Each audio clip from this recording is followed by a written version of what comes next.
Les 15e rencontres nationales des Scots ont eu lieu à Saint-Malo, jeudi et vendredi. Alors, quels en étaient les enjeux et quels sont les impacts pour le territoire? Eh bien, on va le savoir maintenant avec Pierre-Yves Mahieu. Bonjour. Bonjour. Bienvenue en studio. Vous êtes le premier vice-président de Saint-Malo Agglomération, en charge de la coopération entre les territoires, de l'aménagement, des politiques contractuelles, de l'élaboration du projet de territoire et des grands projets stratégiques. À vos côtés, Bertrand Doué, bienvenue également à vous en studio. Vous êtes le directeur de la coopération territoriale des communautés du pays de Saint-Malo.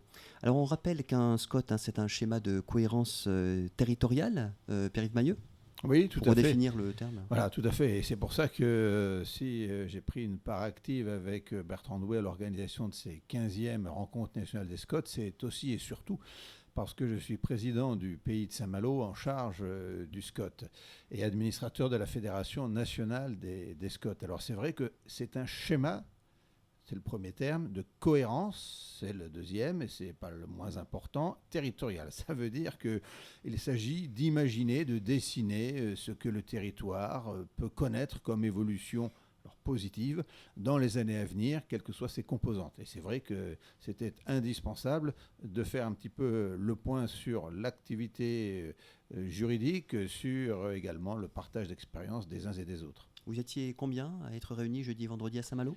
Alors, c'est un exploit dans le contexte sanitaire actuel, mais nous étions un peu plus de 330, couvrant l'ensemble du territoire métropolitain, mais aussi outre-mer.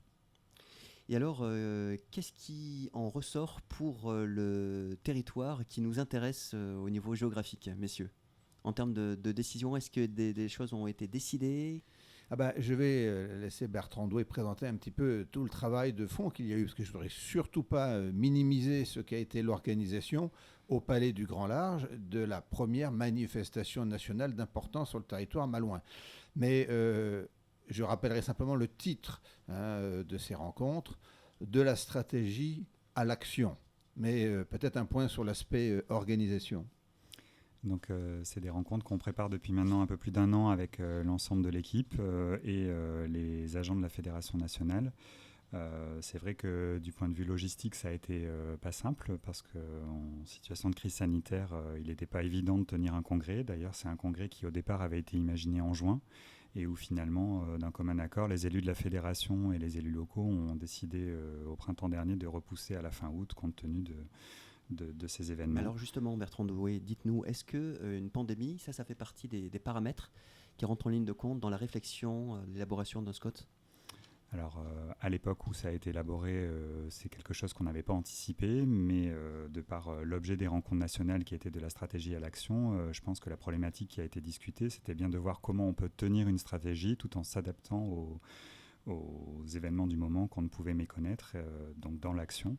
Et donc c'est cette capacité des élus locaux par rapport à ces stratégies globales en termes d'habitat, d'économie ou d'environnement, à pouvoir maintenir le cap tout en adaptant le bateau ou le sens de la navigation dans l'action. Oui, alors malgré la tempête, Pierre-Yves Mahieu l'a souligné, il y a un volontarisme, c'est-à-dire qu'il y a le temps de la réflexion, puis il y a le temps de l'action, et on y va. Exactement, parce qu'il y avait une certitude qui était partagée, c'est que ne rien faire serait la pire des situations. Et vous évoquiez, est-ce que la pandémie est un élément qu'il faut prendre en considération ? Précisément, un certain nombre d'acteurs de différents territoires ont constaté, par exemple, et nous l'avions mis en œuvre du reste au sein de la Fédération nationale des Scots, qui se préoccupaient de tous ces logiciels qui permettaient les visioconférences. Et derrière, qui se préoccupait avec une telle acuité, intensité du déploiement de la fibre et de la vitesse des outils numériques. Mais qui se préoccupait des conséquences que les changements en termes de mobilité, en termes de type d'habitat après les confinements pouvaient faire peser sur un certain nombre de territoires. Voilà. Eh bien, écoutez, on a été amené à prendre en considération ces réalités-là en se disant, bon, comment faire en sorte que plus de 300 personnes peuvent se retrouver ou puissent se retrouver dans un endroit, mais qui soit sur le plan sanitaire sécurisé avec un certain nombre de contraintes techniques. Donc, quelque part, plus c'est compliqué, plus ça oblige à réfléchir, mais plus ça amène à produire des solutions. Et là, je salue vraiment tout le travail de l'équipe de Bertrand Doué qui a permis d'aboutir à un résultat qui a donné satisfaction à tous les participants. Alors, pour les auditrices et auditeurs, Pierre-Yves Mahieu et Bertrand Doué, essayer de voir quelles sont les thématiques qui ont été abordées lors de ces 2 journées, jeudi et vendredi à Saint-Malo. C'est ça, c'était jeudi et vendredi avec des pré-rencontres techniques qui ont eu lieu aussi le mercredi après-midi, donc comme le terme l'indique, plutôt à destination des techniciens en charge des schémas de cohérence territoriaux, mais qui ont aussi permis de pouvoir échanger sur différentes facettes de la mise en œuvre des schémas de cohérence territoriale. Alors c'est vrai que la question qui intéresse les auditrices et les auditeurs, c'est qu'est-ce qui va changer dans les 20 ans, dans la planification stratégique à long terme du SCOT, Pierre-Yves Mahieu? Eh bien, il y a déjà une réalité qui nous concerne tous. C'est que dans 20 ans, nous aurons tous pris 20 ans de plus. Ah, oui, mathématique. Mais si je m'amuse à répondre comme cela à votre question, c'est parce que précisément, suivant l'âge que l'on a aujourd'hui, on n'a pas les mêmes préoccupations pour les 20 ans qui viennent. Bien sûr. Et si vous êtes un acteur économique, vous allez vous poser la question de savoir, mais dans 20 ans, est-ce que mon activité existera toujours? Et si elle existe, est-ce que ça sera de la même manière avec des modalités différentes? Si vous êtes un jeune, vous allez vous dire, dans 20 ans, moi je veux trouver un travail, je veux fonder une famille, mais est-ce que ça sera dans ce territoire-là ou quelles pourront être les raisons qui m'inciteront à choisir telle activité ou tel lieu? Si vous êtes retraité, vous dites, moi je veux profiter et puis j'ai travaillé maintenant, je voudrais quand même être dans un environnement qui bouge peu, qui soit plus serein, mais peut-être me déplacer et avoir des sécurités en matière de service à la personne ou de santé. Si vous êtes une association, vous allez vous dire, est-ce que dans 20 ans, nos activités... Voilà. Bref, le schéma de cohérence territoriale, et ça a été un des principaux enjeux, a permis de constater que quelles que soient les personnes, quelle que soit la nature des acteurs, on a besoin de se coordonner et de partager les enjeux tout en considérant que le point de vue qui est le nôtre à titre individuel n'est certes pas le seul et qu'il nous faut donc conjuguer avec l'autre. Et j'ose dire que le rapport du GIEC, les problématiques climatiques, environnementales, de gestion économe de l'espace, on fait partie de ces préoccupations qui prennent une acuité peut-être plus importante aujourd'hui qu'elle ne l'était hier. Pour autant, on a toujours ce triptyque, une population, quels que soient les âges, des activités, qu'elles soient des services publics, des activités économiques ou associatives, et puis une qualité de vie liée au territoire et au risque. Voilà. Alors vous indiquez d'ailleurs tout à l'heure, Pierre-Yves Mahieu, je rebondis sur ce que vous venez d'exprimer par rapport aux préconisations du GIEC. Le périmètre et le contenu donc, du SCOT, ça a été revu par ordonnance le 17 juin 2020 pour être adapté aux enjeux contemporains.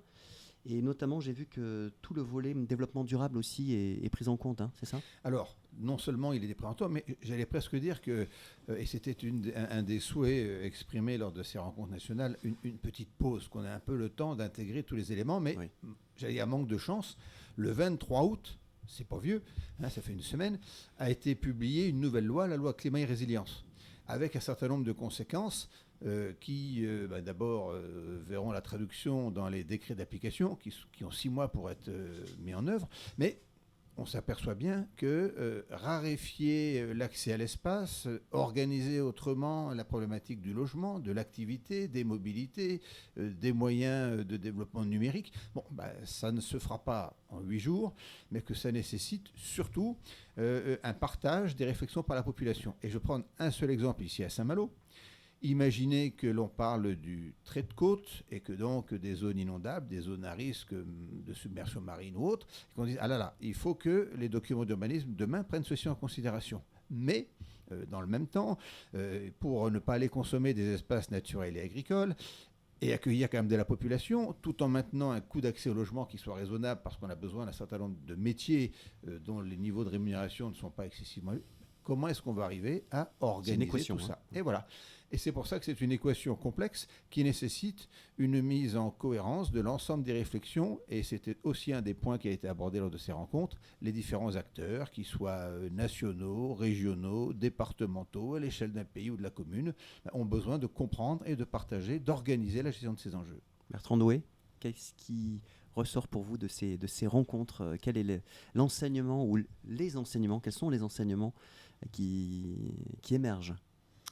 Je vais rebondir sur les propos du président, mais effectivement, c'est une œuvre collective, je dirais, et donc pour vraiment donner corps à l'objet de ces rencontres qui était le passage de la stratégie à l'action, c'est que ça ne peut pas être une incantation dans un document ou l'œuvre d'un groupe d'élus isolés, mais que ça sera bien par l'appropriation et la bonne compréhension par l'ensemble des acteurs de ces enjeux que vient d'énumérer le président que pourra réellement se mettre en œuvre cette stratégie pour demain et cette adaptation aux différents événements. Donc ça, c'est du temps, c'est du dialogue, c'est de la concertation, c'est de la pédagogie.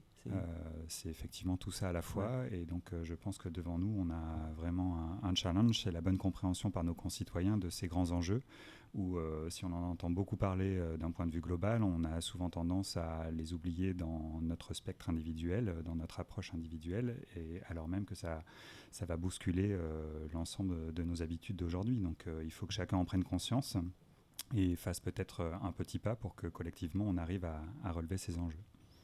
Pierre-Yves Mayeux, oui. Eh bien, je prolonge moi, ce que vient de dire Bertrand Doué, parce que ce qui nous est surtout imposé, c'est un travail collectif, le sens du collectif. Alors c'est intéressant de constater que 84% des communes sont concernées par un SCOT et 90% de la population. Ça veut dire qu'en réalité, ces documents ne sont pas des documents très éloignés des préoccupations des personnes, au contraire. Et simplement, un individu, encore une fois, peut avoir le regard le plus pertinent, mais sur ce qui le concerne.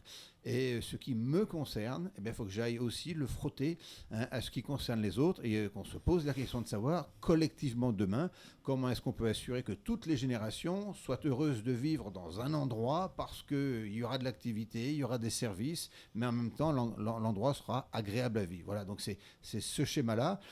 Et quelquefois, on a mis le doigt d'ailleurs sur des incohérences réglementaires, administratives ou juridiques, parce qu'effectivement, à force de travailler en silo, sujet après sujet, on a oublié peut-être d'avoir cette approche de coordination globale, et aujourd'hui, ça devient indispensable. Il faut donc jouer collectif pour transformer l'essai, si je puis prendre la métaphore rugbystique. Ah, tout à fait, vive le rugby, et puis si on veut transformer l'essai, il faut commencer par aller le marquer, mais effectivement, pour ça, on a besoin de jouer collectif, et surtout de faire vivre le ballon.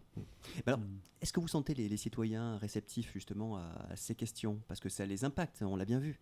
Est-ce que dans les échanges que vous avez, Pierre-Yves Mayeux en tant que premier magistrat de la ville de Cancale, par exemple, ou Bertrand Doué, lorsque vous parlez avec des amis ou... Oui, moi je répondrai oui, parce que on sent bien que les gens se sentent concernés. Maintenant, eux aussi, comment est-ce qu'ils vont pouvoir passer du stade « je suis concerné » à « j'agis ». Voilà, nous, c'était la stratégie et l'action. Eux, c'est comment je vais passer du stade « je suis concerné » à « j'agis collectivement ». Bertrand Doué.